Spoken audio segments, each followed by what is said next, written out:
Hi guys, I hope you're well. Appreciate at the moment in particular it's quite difficult for people to get to the gym as they normally would, so what I wanted to do is try and bring the gym to you effectively. Now I know most of you are used to using, in this environment anyway, things like treadmills, cross trainers, bikes, rows, etc., as well as the resistance machines and the free weights, but what I wanted to look at was something that we've all been endowed with, but in the gym environment we very rarely use, and that's effectively our body weight. Now, the purpose of this little bit is just to make sure that as we move forward and string some of these movements together to create workouts, that we've got the basics in place so we don't hurt ourselves.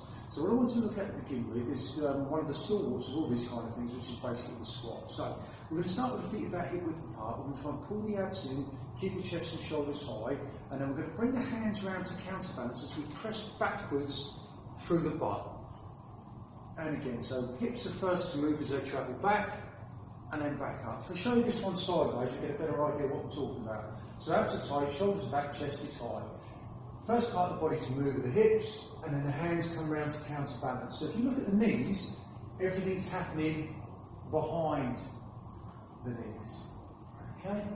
Now, as we turn back round to the front, I want to look at the lunge. Now with this one, again, start points the same, feet about hip width apart.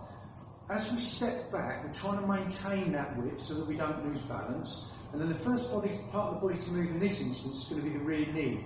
So what will actually happen, it's almost as if the rear knee is going to collapse underneath you. And the only way it can do that is if the heel's off the floor. Again, when I show you sideways in a minute, you'll get a better idea. But the movement is straight up and straight down. Quite often you'll see people moving backwards and forwards, but it is actually supposed to be straight up, straight down. So as we swap to the other side, again, straight up, straight down. Now, as I turn sideways, you should get a much better idea what I'm talking about on this one, because again, feet are hip width apart, abs are pulled in. As I step back, first of all, notice how the heel's off the floor. Then the first part of the body to move is the knee, and everything collapses in under that. So as I change sides in a moment, you'll see hopefully that the knee, the hip, and the shoulder are in a complete line. But what you should notice now is the body's moving straight up and straight down rather than this forward and back motion, which you'll often see. Okay, so take back on the other side, same again, heels free, knee moves down, and hopefully this knee is directly below the hip and directly below the shoulder. I'm sure most of you have take great joy in letting me know if it's not. Okay, now from there, one of the other exercises that we're going to be incorporating, used quite often, well certainly the base one is the burpee. So what we're going to do on this one, option for a little cheat straight at the front end. If you place your fingers down on the floor rather than your hands, you'll find it's actually a hell of a lot easier. So fingers down, and then we jump out, and we're back in again. And then up. We're down, and up. I'm going to stick with the easy option for the moment. As we go down this time, we're going to go into push-up. Hands flat, directly below the shoulders. You come down. Try to keep everything in a nice straight line, back up again, down, back up. So it's all about straight lines and keeping the abs and the back nice and flat.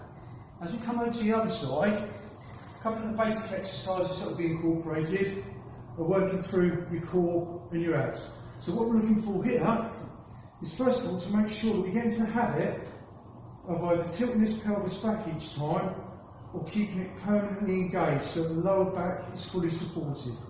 From there, hands on chest or outside, this one's a bit more difficult, and then we go up and bring it back. But you'll notice that we're facing forward all the time rather than back here. I've got a very long neck, you can imagine, heavy weight, neck, lots of neck ache.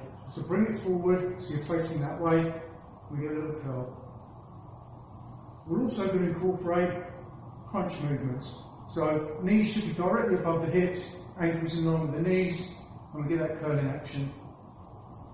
As we progress, we'll work through extended levers, but again making sure that that lower back stays down throughout.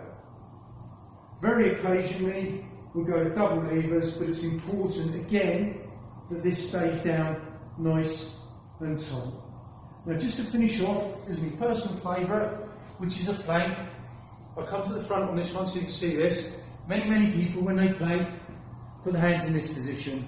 In doing so, you create a bit of a tripod movement, which makes it a lot more stable. So please When we carry it out, hands nice and parallel. Now, as I turn sideways, you'll see that what we're looking for is to try and keep the elbows directly below the shoulders, hands nice and parallel, abs tight, glutes tight, and we hold that position. You may also be asked from time to time to come up into what I've described as a big plank. As we work through little plank, big plank. Now, of course, a lot of these exercises, the beauty of them is that they have varying progression. So for people who are just starting out for the first time, there are lots and lots of ways that those exercises can be made easier. For those people who've got a little bit more fitness behind them, then there are lots of ways of making them far more challenging. So hopefully, over the next few days, moving into the next couple of weeks, we'll be able to pull some of these exercises into sequences, routines, workouts, or whatever it is that you want to call it. But the beauty of all of it is that, as you've probably seen from the space that I'm working in, got about 1.5 meters square and no equipment. So that's going to be the key moving forward. The stuff that we're going to do, no equipment, limited space. Hope that's been some assist, guys. Keep your eyes peeled. I'll have the first workout vid out probably next day or two. Thanks. Bye.